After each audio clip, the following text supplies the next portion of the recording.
सर्व कार्यकर्त्यांना विनंती, मंडळाचे सर्व पदाधिकारी तुम्ही आपल्या समोर जा आणि सर्वांनी स्थान बनवा. डाव्या साईडचे सगळे खाली बसा 5 मिनिटांसाठी.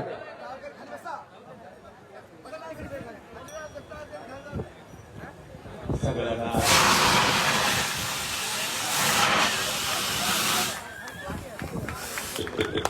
जोरदार टाळ्या.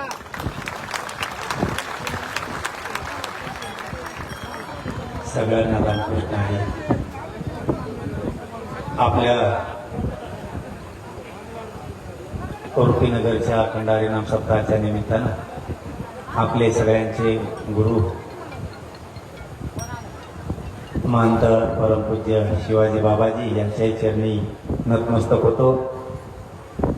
मलाही योगाला आणि तुम्हालाही योगाला सगळ्यांना कोरपीनगरच्या या भव्य दिव्य अखंड हरिनाम सप्ताहाच्या निमित्तानं आपल्याला सगळ्यांना आपल्या बाबाजींचं दर्शन झालं. आपल्या गावकऱ्याने सांगितल्याप्रमाणे यावर्षी तुम्हाला सप्ताहासाठी यायला लागेल. दिलेल्या शब्दाप्रमाणे मी आपल्या रुपीनगरमध्ये आलो. कारण आपण आता दौरे बंद केले, त्याच्यामुळं आम्ही कुठं जाणार नव्हतो. पण तुमचे रुपीनगरचे बांधव सगळे येऊन बसले, म्हणले यायलाच लागणार. तुम्ही तेवढ्यावर गप नाही बसले, तुम्ही बाबाजींना सुद्धा सांगितलं घेऊनच यायला लागला.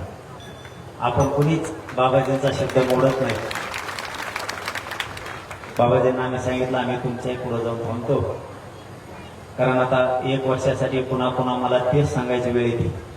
कारण या व्यासपीठावर मी पाठीमागच्या वेळेस आलो त्याही वेळेस बोललो नाही आणि आता पण बोलणार.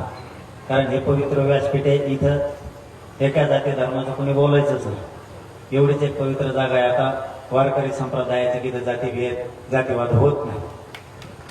त्यामुळं या ठिकाणी तो विषय असण्याचं काही कारणच नाही. पण 1 वर्ष जर मला सगळ्यांनी सवड दिली तर तुमच्याच अडीअडचणीसाठी आपण एक सहकार्य म्हणून एक यंत्रणा राज्यभर उभा करतोय. म्हणजे महाराष्ट्रातल्या कानाकोपऱ्यात आपल्या लेकराबाळाला कुठेही अडचण आली तरी मदतीला ताबडतोब 15 मिनिटात माणसं उभं राहतील. यामुळं बंद केले होते. परंतु आता तुम्हाला दिलेल्या शब्दाप्रमाणे मी आता आलोय. पुढच्या वेळेस आता 1 वर्षासाठी मला सगळेजण मिळून सोड द्या. या अखंड हरिनाम सप्ताहाचा आधीच उशीर झालाय इथं आणि आम्हाला पण यायला उशीर झालाय. आता कीर्तनात व्यत्यय नको म्हणून आता सगळेजण कीर्तन ऐका.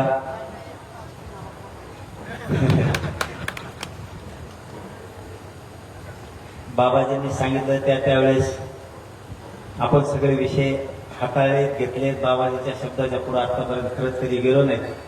परंतु बाबाजी कीर्तनाविषयी नको म्हणून आपण आता मीच आवडतं घेतो आणि आपण कीर्तनाला वेळ देऊ. कारण 1 घंटा तुम्ही बोला म्हणले मग ते व्यासपीठ दुसरं लागला. मग त्यांना तण धुवून काढतोय. मग काय सोडत नाही मी कोणाला. त्यात हे व्यासपीठ नाहीये एवढंच एक खरंच पुन्हा सांगतो.